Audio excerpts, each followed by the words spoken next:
dijauhkan dari benda-benda yang memang bisa dijangkau anak, terutama yang sifatnya membahayakan ya buat anak.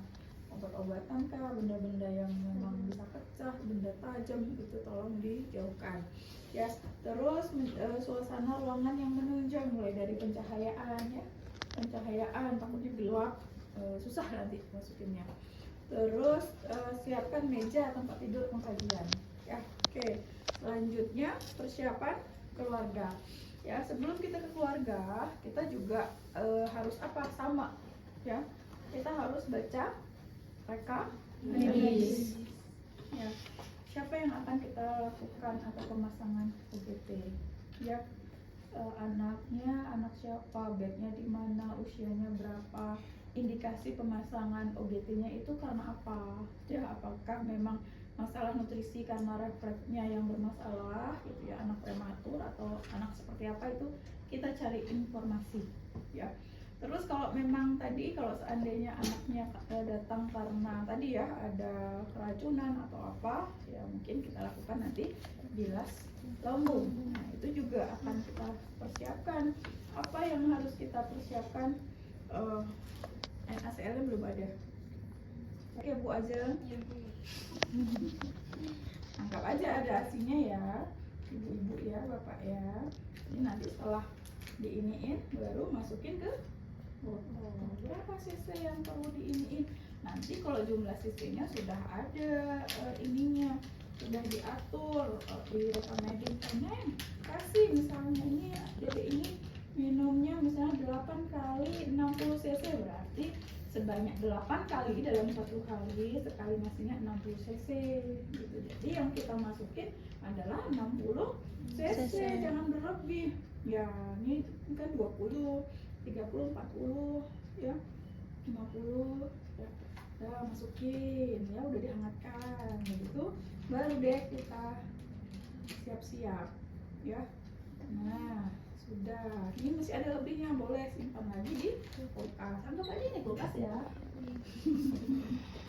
Dah ya. Tadi kita sudah ini, ternyata indikasinya dipasang OGT itu ternyata refleksnya yang kurang bagus ya. Berarti untuk diberikan ASI, dicoba ya, diberikan ASI. Biasanya dikit-dikit sih kalau dicoba, bukan 60 yang seperti saya sampaikan. Biasanya 20 dulu gitu ya untuk uji coba. Tapi kan nanti kan bukan hanya anak yang diuji coba aja, tapi semuanya gitu ya pasti dikasih. Jadi beda-beda setiap anak itu. Ada yang 120, ada yang 100, ada yang 60, dan 20 gitu ya. Jadi tergantung dari artis dokternya ya, berapa jumlah cairan yang masuk. Oke, bisa diikuti? Oke, lanjut ya. Kita sudah tahu ternyata anak keluarganya ya. Anggap aja nih pagi, selamat pagi ibu ya. Perkenalkan saya Ida. Ibu, saya akan melakukan pemasangan selang. Jadi jangan bilang pemasangan OGT, nggak ngerti ya. Bu, dedeknya karena belum bisa menelan, saya akan pasang selang. Jadi nanti tujuannya apa? Agar ASI bisa masuk ya, walaupun dedek belum bisa menelan, tapi kita masukkan lewat selang. Oke, sebelumnya boleh sebutkan kembali Ibu, saya sambil ngecek apa? Gelang pasiennya. Boleh disebutkan lagi Ibu nama dedek dan tanggal lahirnya untuk memastikan benar nggak dedeknya gitu ya. Jadi tanyakan sama Ibu sambil kita lihat, oke benar ya Bu, sudah benar dengan Dede Aisyah ya, tanggal lahir sekian ya. Oke, selanjutnya kalau misalnya mau pendekatan pada bayi anak yang sudah besar boleh, kalau misalnya untuk neonatus boleh, silakan. Jadi walaupun dia masih kecil boleh, jadi kita pasang selang dulu ya sebentar ya. Nah seperti itu boleh ya. Lanjut, apalagi ngatur posisi ya, biasanya posisinya semi ya.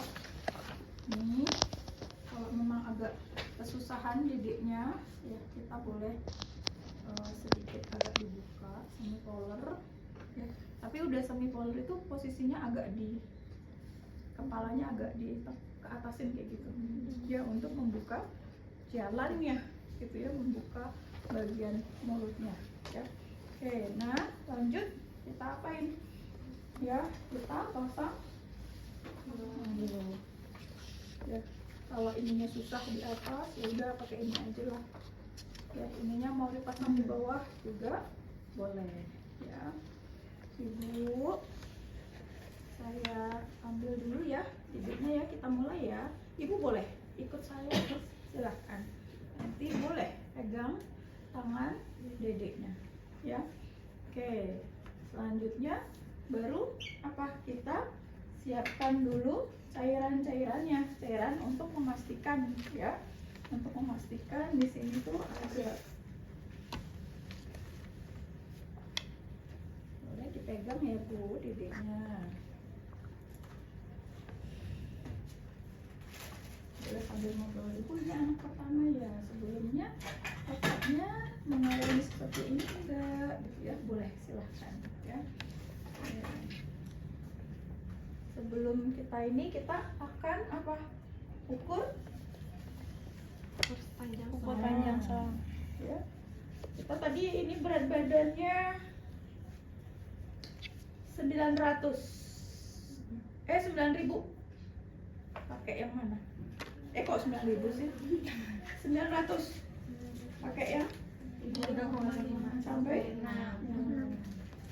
Kita yang udah terbuka yang mana ini?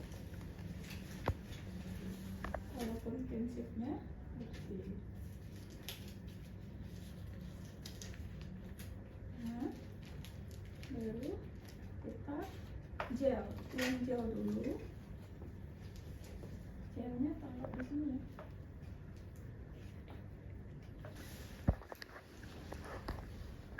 Oke, lanjut. Ini gel. Ya, taruh di sini gelnya. Sudah. Lanjut kita ukur. Ukurnya dari mana ke mana? Dari hidung. Dari boleh dari kepala ya sampai prosesus sipoideus. Ya, atau cara kedua dari mana? Hidung, terus sampai telinga. Telinganya yang atas ini apa yang bawah? Bawah. Ya. Ini ya sampai yang bawah ya, tapi jangan kena ya. Kalau bisa usahakan jangan kena nempel kayak gini loh. Kotor kan? Nah, ya. Oke. Lanjut dari telinga sini baru ke prosesus sipoideus. Atau mau dari mulut. Hidung, mulut, karena kan kita ini yang OGT ya. Dari mulut ke telinga. Habis itu baru prosesus sipoideus. Nah, ini sama. Tuh. Ya kan? Harusnya sama. Mulut ke telinga, telinga prosesus sipoideus, atau dari langsung kepala sampai prosesus sipoideus itu sama. Setelah itu baru kita tandain. Alhamdulillah ini sudah ada tandanya tuh. Berapa sentinya yang akan kita masukkan. Tapi kadang semua produk itu nggak sama. Ya, ini kan ada kan? Nah, ada. Jadi ketika kita ukur, oh misalnya ini 15, ya udah nanti kita masukin sampai 15, walaupun nggak harus ditandain nggak apa-apa, tapi beda produsen beda ya, beda ininya gitu. Kadang ada yang polos aja gitu. Nih ini polos nih, nggak ada tanda-tandanya ya kan. Nah, gimana caranya? Berarti setelah kita ukur, kita akan pasang penandanya. Boleh pakai plester atau pakai ipaptik, boleh kita iniin gitu ya, boleh sekali ya. Oke, sekarang kita tandain. Kalau anggap aja ini nggak ada ya, berarti kita akan buka ya, akan buka ini.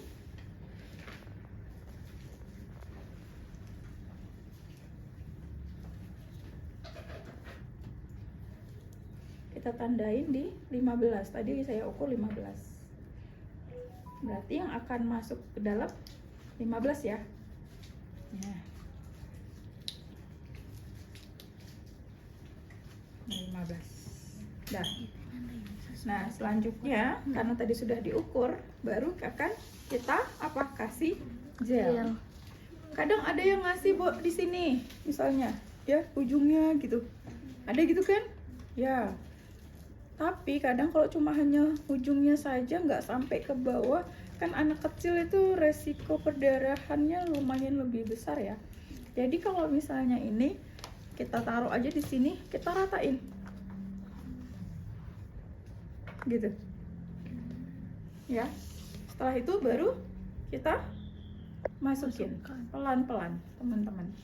Ya, sambil posisi intinya di agak tengadahin kayak gitu.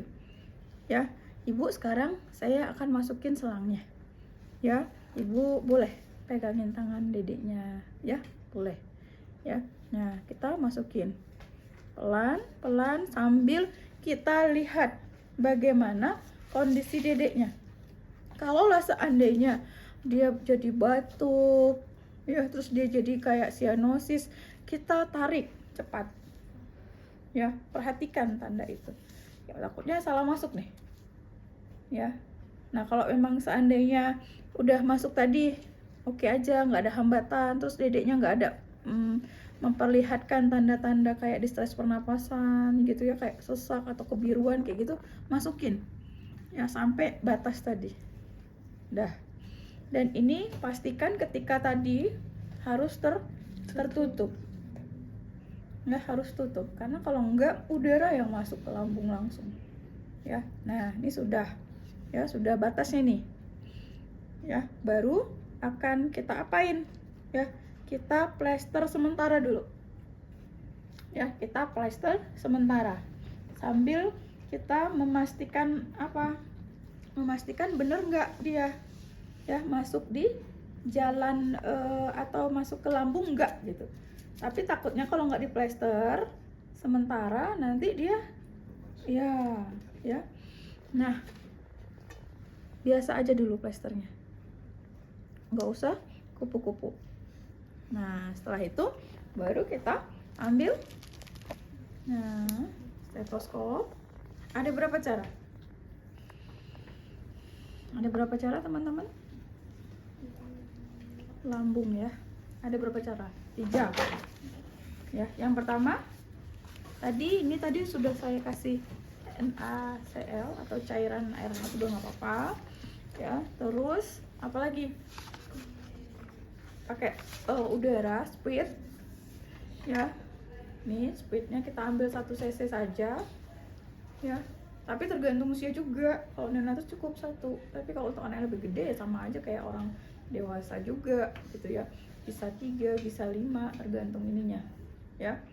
Ini kalau untuk neonatus 1 aja cukup. Ya, 0,5 sampai 1. Ya. Oke, ini sudah yang cara kedua. Yang ketiga, kita tarik. Kita aspirasi lagi. Apakah benar ada cairan lambung apa enggak? Ya. Oke, kita ambil yang pertama. Ini sama ya, ketika kita mau buka ini kita lipat biar tidak masuk udara. Baru kita buka. Ini udara nih, udah saya ambil 1. Ngambilnya di sini ya, bukan di sini kalian ambil. Kalau di sini ini cairan lambung langsung ini. Ingat ya kalau ujian.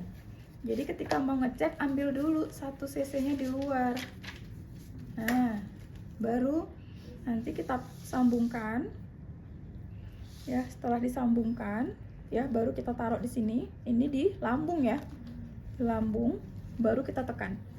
Blup, sambil kita dengarkan. Ada nggak suaranya? Terdengar nggak suara kita? Kalau emang terdengar blup, itu berarti sudah masuk ke lambung. Oke, itu cara pertama. Cara kedua, tadi kan udaranya udah masuk nih 1 cc. Kita harus tarik lagi, teman-teman. Kita harus tarik lagi tadi udaranya, jangan sampai tertinggal ya. 1 cc udaranya berarti. Nah, langsung aja ini bisa cara kedua ya. Kita dengan tarik lagi. Kalau tadi kan 1 udara, kita tarik lagi sampai agak sedikit ke atas sampai benar cairan lambung sudah Ya naik, nggak usah sampai naik ke sini ya, udah cukup aja kalau sampai sini ya sudah gitu. Nah ini sisa cairannya kalau memang udah sampai ke atas gimana, masukin lagi? Enggak, buang ya, buang, terus tutup. Udah, itu cara kedua ya. Cara pertama masukin udara tapi nanti ditarik lagi ya, harus ditarik yang satu cc masuk. Habis itu cara kedua dengan narik cairannya tadi udah. Cara ketiga dengan apa, masukin ya bagian ininya ya, kita lipat dulu, masukin ke NaCl tadi. Ketika dimasukin cairan tadi ada gelembung-gelembung, berarti dia salah masuknya. Itu masuknya kemana? Paru. Kalau dia ada gelembung-gelembung ya, itu salah masuknya ke paru-paru. Kalau dia nggak ada gelembung berarti benar tuh ya.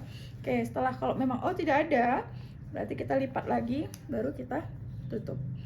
Ingat ya, jangan sampai kalian buka begini gitu ya, masukin itu, ini masuk udaranya, masuk ke dalam lambungnya. Jadi kalau mau buka, dilipat dulu baru buka. Ini misalnya posisinya kayak gini, lipat dulu baru buka, diklem. Ini ada tutupnya ya Bu Ajeng ya. Kadang di lapangan nggak ada tutupnya begini. Ini gimana kalau nggak ada tutupnya kayak gini? Nih suka kita giniin agak jauh, terus kita masukin gini. Jadi dia tersumpal dengan ininya, dilipat, ditekuk. Nah kayak gini kalau nggak ada tutup biasanya ya ini. Tapi kalau untuk OGT neonatus pasti ada tutupnya. Kalau orang dewasa biasanya kadang ada gitu ya gitu. Oke, selanjutnya dah ya, udah beres untuk pemasangan ya Ibu. Alhamdulillah sudah ya. Nah, karena sudah benar, saya akan rubah yang tadinya sementara, jadinya kita coba posisi kuku. Ini kependekan. Kependekan. Harusnya tadi kukunya panjang. Oke.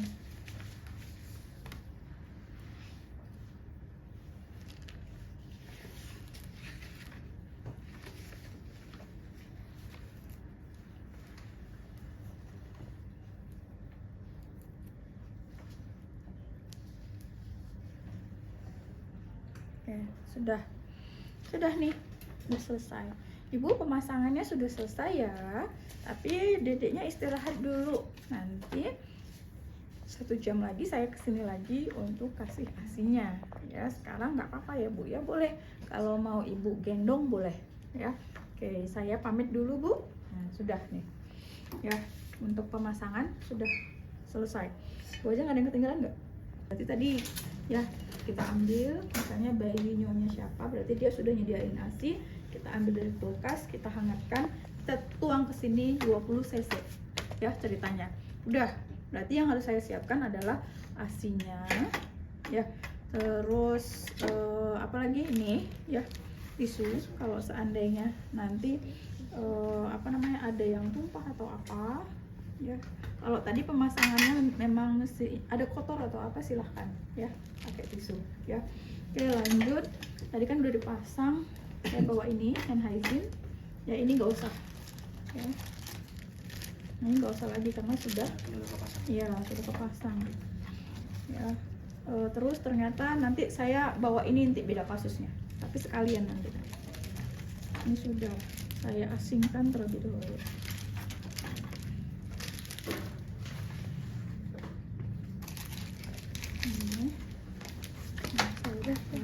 Ini saya sediain 2 spray ini tadi.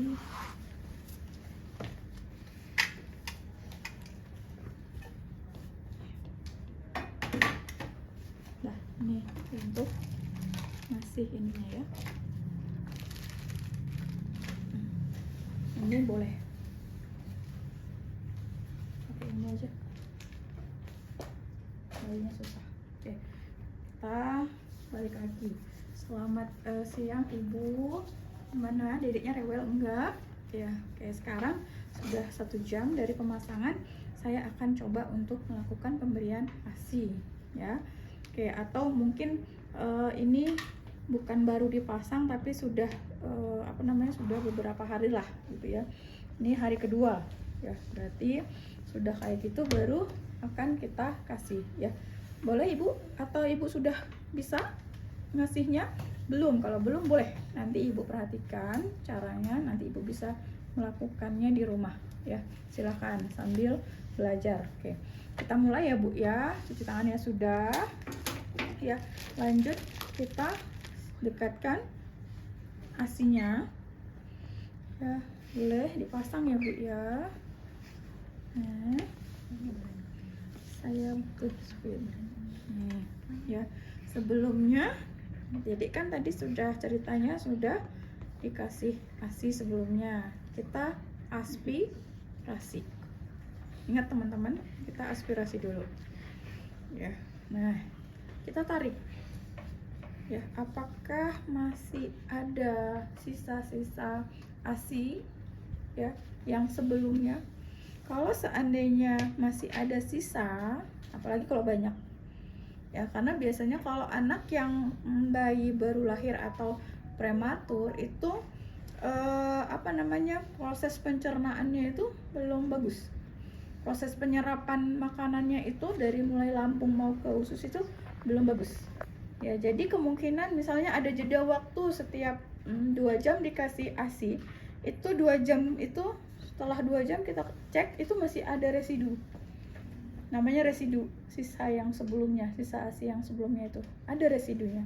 Nah, bagaimana kalau kita cek, ya, kalau masih ada residunya, nggak akan kita kasih ASI dulu teman-teman, ya. Kita laporkan ke perawat, ya, suster punten tadi disuruh ngasih misalnya, ya, kasih ASI 20 cc, ternyata pas dicek saat saya aspirasi ternyata masih banyak nih sisanya. Kalau saya tarik itu di 5 itu masih ada, ya, 5 cc itu masih ada. Bagaimana misalnya realnya, ya, itu tidak boleh dikasih dulu. Bagaimana, ya udah jangan dimasukin lagi juga residunya, nggak usah, ya udah buang aja kalau ditarik. Kotor udah masuk ke sini, ya udah kita tunggu beberapa waktu kemudian, karena kebayang kalau anaknya masih banyak residunya, kita tambahin 20 lagi, apa yang terjadi? Muntah, oleh, ya, muntah, karena dia belum bisa nyerap, belum bisa ini, ditambahin lagi kepenuhan gitu. Makanya untuk cek residu ini bagus banget, harus banget. Orang dewasa juga kayak gitu, ya, tapi kadang masukin aja gitu, ya. Hati-hati, karena anak kan kalau misalnya ini belum bisa ngontrol, malah takutnya aspirasi malah masuk ke pernapasan anaknya. Iya, banyak sekali kasus kayak gitu, ya. Terus apalagi yang pertama harus di cek residunya, karena takutnya berpindah, yang tadi resiko berpindahnya sangat tinggi, ya. Jadi yang pertama untuk cek aspirasi itu untuk cek adakah residu atau tidak. Yang kedua untuk cek posisinya masih benar nggak di lambung gitu, fungsinya, ya. Oh, ternyata nggak ada residu tapi ada cairan lambung, oh berarti posisinya masih bagus nih, masih benar di lambung gitu, ya. Oke, nah nih kita beberapa jam kemudian ceritanya. Ngawur ini, ya, tapi yang begitulah, ya. Nah, setelah dicek ternyata sudah tidak ada residunya, ya, berarti kita bisa melakukan pemberian ASI. Ibu udah bagus ya dedeknya, ya, sudah tidak ada residu, ya, sudah tidak ada sisa-sisa ASI kalau kita residu bilangnya, tapi kalau misalnya ke ibunya sisa ASInya, ya, sudah tidak ada sisa ASInya, berarti saya bisa, ya Bu, ya, ngasih susunya, ya. Oke, ini sudah, baru kita siapkan yang minum.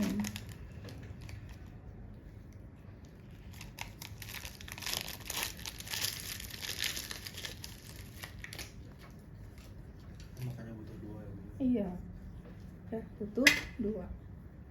Nah, nanti sediain juga ya, sediain juga air hangat. Ini air hangat, bukan NaCl ceritanya. Ya, air hangat untuk membilas. Nah, ini kita masukin. Ya, ingat nih, dilipat. Jangan posisinya kayak gini masuk nih udara, lipat. Ya, dilipat. Ya, baru kita siapin nih ya susunya. Ada botolnya. Nah, masukin. Mau 5 cc dulu atau 10 cc dulu, mangga, silahkan ya. Nah, setelah itu baru kita nggak usah diginiin tinggi-tinggi, nggak usah, biarin aja, kasihan. Iya, nggak boleh dorong. Ya udah, ini gravitasi aja gitu ya. Kadang ada yang begini didorong, nggak boleh ya, nggak boleh, sesuai dengan gravitasi aja ya. Oke, tadi masih ada 10 lagi ya, silakan. Jangan sampai nunggu habis gitu ya, masih ada sisa sedikit segini, masukin aja dulu. Takutnya nanti kalau udah habis gitu udara yang masuk gitu ya. Oke, masukin lagi, masih ada 10, masukin. Nah, buka lagi ya. Nah, kalau emang masih ada sisa sedikit lagi, kita akan bilas dengan air hangat. Masukin, nggak usah banyak-banyak, untuk membilas aja ya. Supaya apa? Supaya sisa ASI itu nggak ada di sini, supaya bersih. Karena kan kalau susu ini kan bisa basi kalau nggak dibilas ya. Kalau lama di sini tuh bisa basi, kan diare juga nih anak ya, akan sakit perut juga nih anak gitu. Jadi dibilas dengan air hangat tuh fungsinya untuk apa ya? Untuk ngebilas ini supaya selangnya bersih, masuk ke semua situ, nggak ada yang basi sisa-sisa ya. Tolong perhatikan. Nah, sudah selesai ya. Ibu tadi sudah lihat ya Bu ya caranya ya. Nanti kalau emang Ibu mau coba boleh ya. Nanti kalau sekali lagi saya ini nih Bu, coba nanti saya iniin ya, saya perhatikan. Nah, sudah ya, sudah selesai. Nah, itu untuk yang memberikan ASI ya. Terus apa namanya, kalau untuk yang bilas lambung, berarti ketika tadi sudah beres nih dipasang ya, sudah pasti sudah diplester dengan apa namanya, yang permanen, yang tadi bukan yang sementara, berarti sudah pasti dia masuk lambung. Baru kita sambungkan dengan yang plastik tadi tuh, zipper ini nih ya. Itu bedanya nih. Kalau orang dewasa kan ada urine bag gitu ya kan, biasanya. Bayi nggak ada urine bag yang segini tuh masuk sini ya. Makanya kalau bayi itu masukin plastik yang kayak gini ya. Nih ya, baru kita buka di dalam, baru kita dapatkan, biar jangan masuk udara juga gitu. Dapat, kalau udah nanti keluar dia, taruh di bawah aja. Dengan gaya gravitasi yang tadi kayak bilas lambung, kayak apakah itu ada perdarahan, apa itu keracunan, akan keluar ya, akan keluar. Nanti tinggal kita cek karakteristiknya seperti apa ya. Cek karakteristiknya, warnanya, jumlahnya berapa cc, itu di ini. Untuk kasus-kasus yang tadi kayak keracunan, untuk anak yang masalah distensi abdomen kayak Hirschsprung, kayak atresia ani, nah itu biasanya akan dibilas lambung, karena untuk mengurangi tekanan di abdomen, terutama di lambung ya. Yang kalau atresia ani kan itu nggak punya lubang anus, berarti kan kemungkinan dia nyari jalan keluar, nggak bisa bawah lewat atas, reflux sampai ke lambung. Nah, itu akan abdomennya, distensi abdomen jadi kenceng banget, gede banget. Nah, untuk mengurangi tegangan abdomen, mengurangi cairan penumpukan di lambungnya, kita lakukan bilas lambung. Jadi ketika masuk langsung keluar cairannya, karena tekanannya tinggi banget gitu. Itu fungsinya ya. Jadi kalau bilas lambung udah begitu terpasang, ya udah langsung aja ditampung begini tuh ngalir gitu ya. Caranya sama kayak tadi, proses pemasangannya Ya begitu udah pasti langsung sambungkan ke sini. Tapi kalau untuk nutrisi kan enggak. Ya, berarti sudah terpasang, istirahatkan dulu, nanti kemudian baru masuk ASI gitu. Ya, apa yang kita cek karakteristik cairannya. Ya, cairan lambungnya seperti apa. Kalau lah tadi memang ada perdarahan ya berarti kan warnanya merah kayak gitu. Ya. Kalau tadi misalnya ada atresia ani biasanya nanti cairannya akan warnanya hijau karena feses gitu. Ya kalau memang tadi ada keracunan dan lain-lain tuh biasanya kayak bentuknya putih berbusa kayak gitu ya, kayak gitu. Oke, ya. Oke, selanjutnya setelah ini rapikan alat. Ada yang kelewat nggak? Tadi miring kanan. Oh iya, setelah ini ya Bu Ajeng. Ya, ya setelah beres minum ASI dia miring, dimiringkan, miring kanan ya Bu Ajeng ya. Kanan. Kenapa? Untuk tidak aspirasi gitu ya, bayi tuh ya. Kalau ibu-ibu atau orang dewasa nggak apa-apa juga kalau mau dimiringkan ya. Jadi setelah diberikan ASI kita miring ya, miringkan, bayi miring kanan biasanya ya, biasa gitu untuk mencegah aspirasi. Oke, ada lagi yang ini.